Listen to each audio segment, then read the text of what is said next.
আসসালামু আলাইকুম। বিবিসি আন্তর্জাতিক বিশ্ব সংবাদে আপনাকে স্বাগত। শুরুতে সংবাদ শিরোনাম, পরে বিস্তারিত।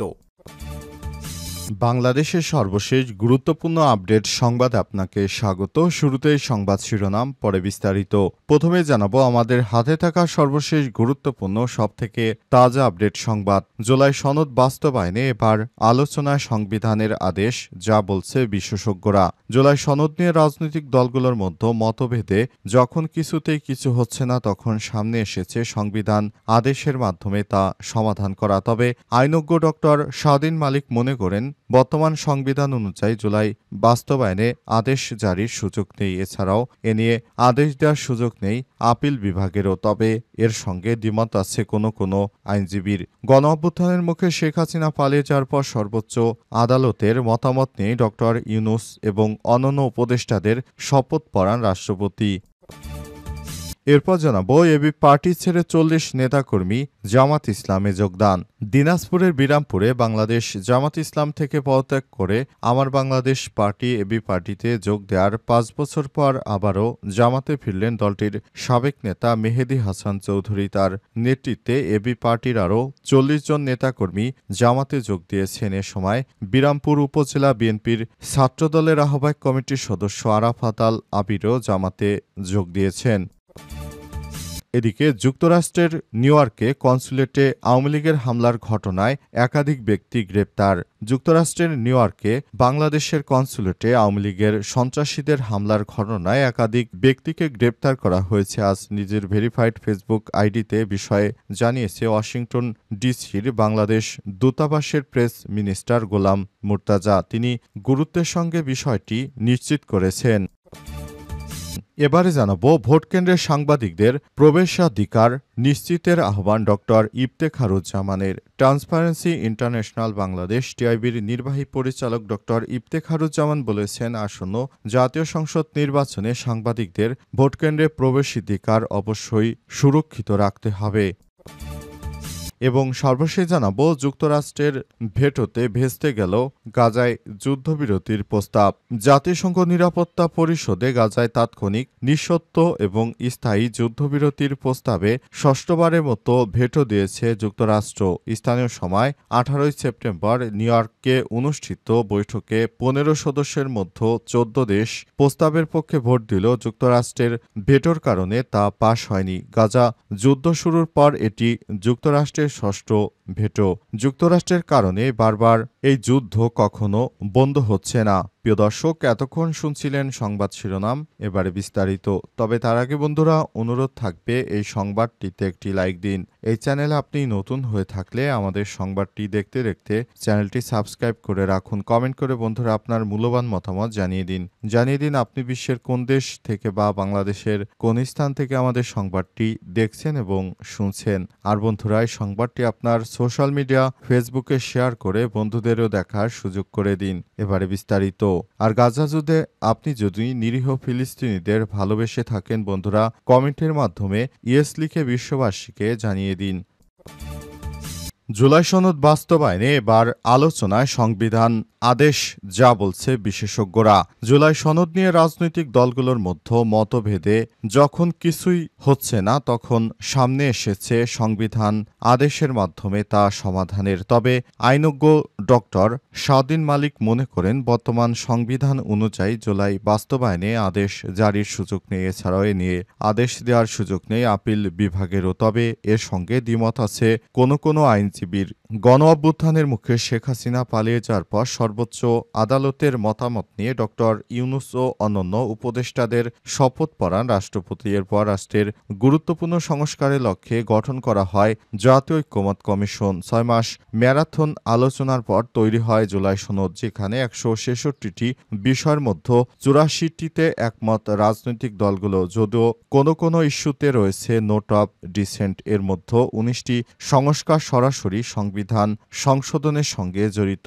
এমন প্রেক্ষিতে জুলাই সনদ বাস্তবায়নের প্রক্রিয়া নিয়ে প্রশ্ন উঠেছে। সংবিধান আদেশের মাধ্যমে জারি সনদ কার্যকর করা যায় এমন বিশেষজ্ঞ মতামতের পক্ষে প্রস্তাব দিয়েছেন ঐকমত্য কমিশন। পরবর্তী আইনি সংকট এড়াতে জাতীয় নির্বাচনের সঙ্গে গণভোটের কথা বলা হয়েছে। সংবিধানের আদেশ জারির মাধ্যমে জুলাই সনদ বাস্তবায়ন প্রসঙ্গে আইন বিশেষজ্ঞ স্বাধীন মালিক জানান, বিদ্যমান সংবিধানে সংবিধান আদেশ জারির কথা উল্লেখ নেই। এবি পার্টি ছেড়ে ৪০ নেতাকর্মীর পুনরায় জামাতে যোগদান। দিনাজপুরে বিরামপুরে বাংলাদেশ জামাত ইসলামী থেকে পদত্যাগ করে আমার বাংলাদেশ পার্টি এবি পার্টিতে যোগ দেয়া ৫ বছর পর আবারও জামাতে ফিরলেন দলটির সাবেক নেতা মেহেদী হাসান চৌধুরী। তার নেতৃত্বে এবি পার্টির আরও ৪০ জন নেতাকর্মী জামাতে যোগ দিয়েছেন।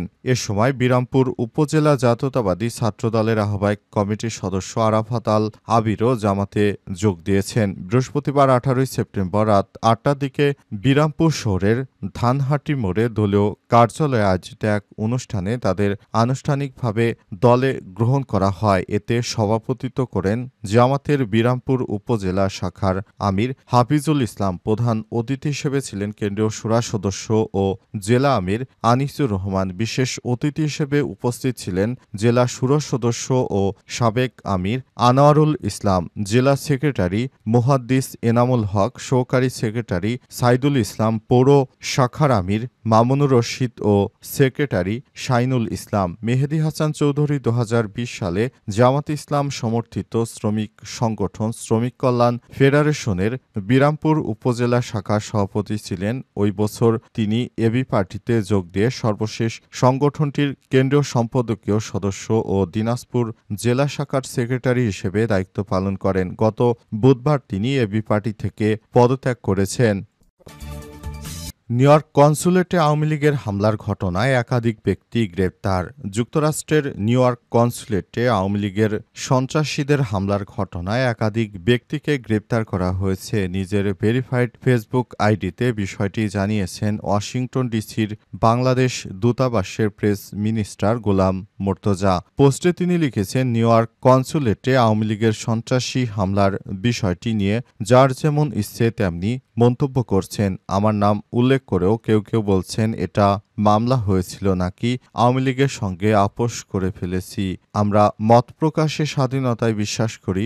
ভিত্তিহীন তথ্যহীন অসত্য মত প্রকাশ করলে আমার কিছু করার থাকে না, শুধু সত্যটা মানুষকে জানাতে পারি। সেই হিসেবে কয়েকটি সত্য তথ্য জানাই। গোলাম মোর্তজা লিখেছেন, প্রথমত ঘটনা ঘটেছে নিউ ইয়র্ক কনসুলেটে। আমার দায়িত্ব বাংলাদেশ দূতাবাস ওয়াশিংটন ডিসিতে। আমি অতিথি হিসেবে তথ্য উপদেষ্টা মাহফুজ আলমের অনুষ্ঠানে গিয়েছিলাম, অংশ নিয়েছি, আয়োজনে সহায়তা করেছি। দ্বিতীয়ত আওয়ামী লীগের সন্ত্রাসী হামলার পুরো বিষয়টি নিউ ইয়র্ক কনসুলেট লিখিতভাবে সন্ত্রাসীদের নাম উল্লেখ করে ভিডিও ফুটেজ শো। গোলাম মোর্তজা লিখেছেন, প্রথমত ঘটনা ঘটেছে নিউ ইয়র্ক কনসুলেটে। আমার দায়িত্ব বাংলাদেশ দূতাবাস ওয়াশিংটন ডিসিতে। তিনি আরও লিখেছেন, তৃতীয়ত তদন্ত সম্পূর্ণ হলে নিউ ইয়র্ক কনসুলেট এবং দূতাবাসকে সুনির্দিষ্ট করে জানাবে যুক্তরাষ্ট্রের তদন্ত সংস্থা। তদন্তে যা অভিযোগ পাওয়া যাবে তার উপর ভিত্তি করে সবকিছু করা হবে বলে জানিয়েছেন তিনি।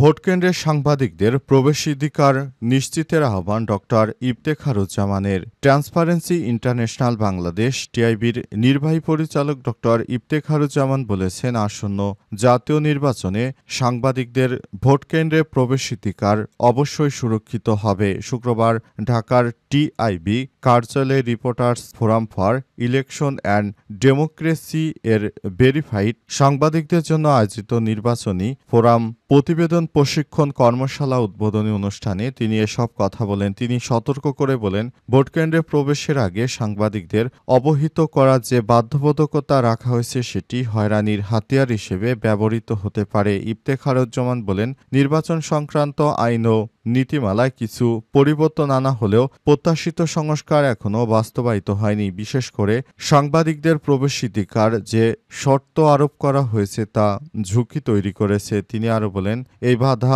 অপসারণ করা দরকার, তবে সেটি না হলে সাংবাদিকদের নিজেদের অবস্থান থেকে আইন ও নীতিমালার মধ্য থেকে সম্মিলিতভাবে দায়িত্ব পালন করতে হবে। তিনি আরও বলেন, বাংলাদেশের শাসন ব্যবস্থা দীর্ঘদিন ধরে রাজনীতিকরণ ও প্রতিষ্ঠান দুর্বলকরণের মধ্য দিয়ে ক্ষতিগ্রস্ত হয়েছে। এতে প্রশাসন পেশাদারিত্ব, নিরপেক্ষতা নষ্ট হয়েছে। অনেক ক্ষেত্রে একটি দলীয় প্রভাবকে আরেকটি দলীয় প্রভাব দিয়ে প্রতিস্থাপন করা হয়েছে। তবে প্রশাসন এখনও কিছু কর্মকর্তা আছেন যারা নিরপেক্ষ থেকে পেশাগতভাবে কাজ করার চেষ্টা করছেন। টিআইবির নির্বাহী পরিচালক আরও বলেছেন, প্রশাসন এখন ৩ ধরনের শক্তিতে সক্রিয়। তারা সব সময় এই দেশটাকে সুন্দরভাবে সাজাতে চায়, তবে কিছু রাজনৈতিক দলের কারণে তারা মূলত এই কাজগুলো করতে পারছে না, যেটা আমাদের জন্য খুবই দুর্ভাগ্য ব্যাপার হয়ে দাঁড়িয়েছে। তারা নিজের দেশকে ভালোবাসে, কিন্তু দেখুন এসব রাজনৈতিক নেতাদের কারণে তারা বিভিন্ন কাজ করতে পারছে না। সত্যি এটা